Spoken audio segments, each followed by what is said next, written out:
The secret writing trick no artist wants you to know about. I'm Edwin Culver, an artist and composer who creates music to give expression to the burdens of others so they no longer have to bear those burdens alone. And I'm going to talk to you today about this secret that you will find in any art, no matter if it's writing, poetry, music, painting. There's this one little secret element that you can find everywhere. And if you use this element, if you use this little trick, it will instantly bring you that much closer to mastery. And this is something that audiences and readers and listeners, you can benefit from as well. But before I get to revealing it, I did want to ask for your forgiveness tonight. I just was playing volleyball with some friends and hopped out of the shower here and was getting a little piece prepared to perform for you. And this is a piece that was written by a composer who is alive right now. He actually sent it to me through Facebook. It's by Theodoros Panagopoulos, and the name of this piece is Airton. Seems to be dedicated, I believe, to I think a granddaughter, Airton Senna. And it's a Greek piece, written by a Greek composer. And I'm going to take this and I'm going to show you how this secret trick that's used by artists, I'm going to show you how this secret trick is used all throughout this piece. And I'll do so quickly to kind of get through it real fast, and at the end I'll give you a final performance here. But this is the one thing that, it's taken me years to realize was kind of under my nose, had no idea. Actually, it wasn't, it was an entrepreneur who pointed this out to me, someone who's later became a musician. And he said, the number one thing that it takes for mastery in a field, whatever field it is pattern recognition.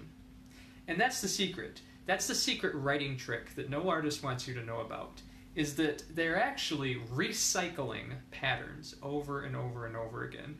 They are taking patterns and they change them ever so slightly so that, upon first detection, you don't really see it. An example of this in film, you may have heard of the movie Ad Astra. I just saw this film last night a second time with a friend, and I think it's a really, really, really enjoyable film. Some people might think it's slow-moving, a little somber and depressing, but what's interesting is it's set in space, and it's about this man's journey to go and find, kind of going off into the outer reaches of space to go and find his long-lost father. And the exact pattern of the story, that secret trick, it's the exact same pattern that you find in The Heart of Darkness. About traveling down, into, I think it's the Amazon in Heart of Darkness. The same exact thing, like what's going to happen when a man, goes by himself on this journey to explore the furthest reaches of humans' knowledge, humanity's knowledge, and after this one person, what's going to happen when they discover that person? What are some of the internal struggles this person's going to have? So the same patterns show up in this film Ad Astra. And the same happens in poetry, the same happens in painting. I'm sure you can think of all sorts of paintings that have patterns that are recurring. And especially the same thing happens in music. Now, I told you, sometimes when we hear this word patterns, we kind of start thinking, oh no, this is mathematical, this is, has to do with geometry, this is going to be hard intellectual stuff. But really, it just takes, a couple little patterns and recycling them. That's all that happens. And I'm going to kind of show some of the patterns in this piece, Airton. Right off the bat, I'm just going to play the opening 4 measures, okay? These are just the first 4 measures.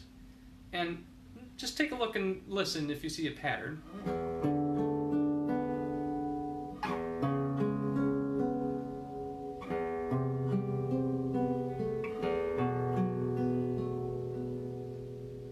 Now notice the very first 2 chords. It's this shape. My hand kind of just takes this shape. We call it a power chord shape. And it just plays it right there on the 5th fret. And it just kind of plays up the strings. 1, 2, 3, and 4. He takes that. That's a pattern, right?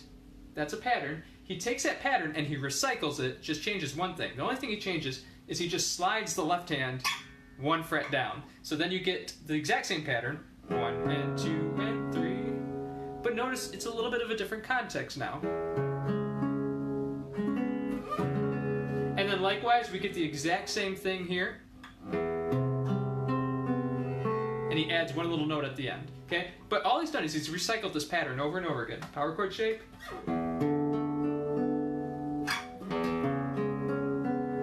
Power chord shape again. And at the very end, he does add one more. It's kind of a different chord, but the right hand's still doing the same thing. Okay? That's just the first 4 measures. Later, when the melody actually comes in, we'll just listen to it and listen to hear if you see any patterns.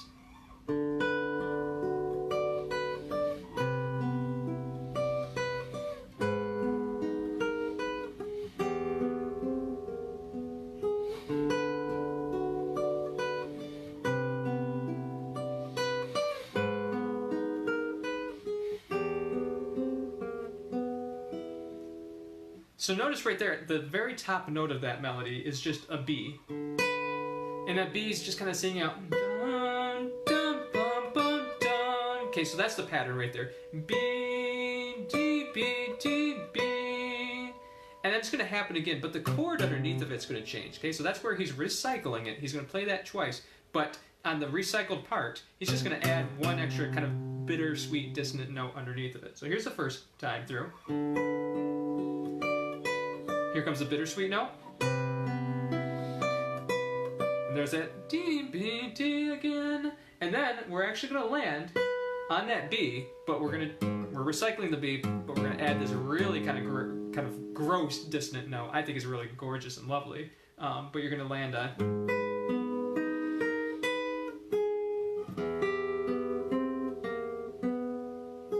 Okay, and notice how right at the end there we get another pattern. Dun, dun. Well, that's going to happen again when we get to the end. So pattern.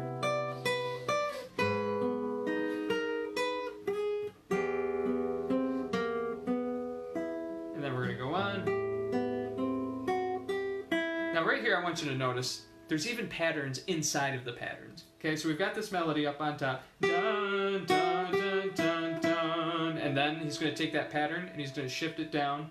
Dun, dun, dun, dun. And again, he's going to take that pattern and he's going to shift it down. Dun, dun, dun, dun. At the very end, he recycles it and kind of changes it at the end. But there's patterns within patterns here.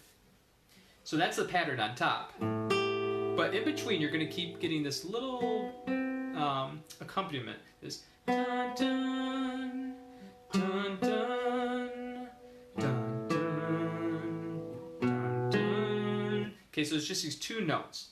Here it is. Dun, dun, dun, bum, dun, bum. You're recycling it again.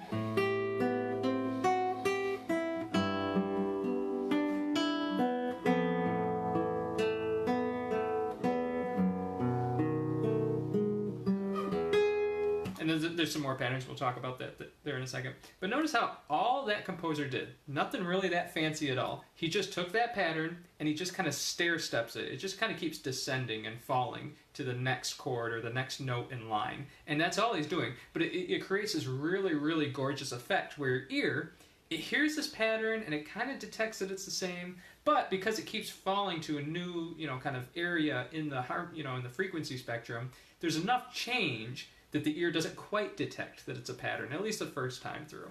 And it's really, really, really gorgeous. One last pattern I'll point out is at the very, very end of this piece. There's, again, patterns within patterns within patterns in this tiny little piece. And that's how a composer, very quickly writes something that is cohesive and coherent, that works and that's expressive. You can kind of think of these patterns as akin to like vocabulary words. When you learn the rules of grammar and how different words should fit together, adjectives are a type of word and adverbs are another kind of word and verbs are one. type of word, and we kind of realize that there's that structure there. The same thing kind of happens with music. You've got different patterns that kind of work really well as the beginning of a phrase. You have other patterns that work really well as the end of a phrase. And obviously you have patterns that work really well to create a lot of tension. You have patterns that work really well to release that tension or bring resolution after tension.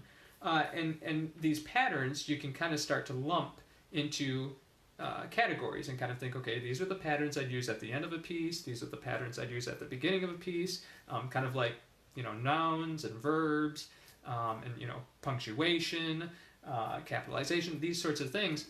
And eventually you kind of build up a vocabulary of these patterns. And that's all that the Mr. Panagopoulos is doing in this piece, is he's built up an extensive vocabulary of patterns, and now he's just kind of layering them on top of each other and letting them kind of all tumble with each other. And like I said, he recycles them.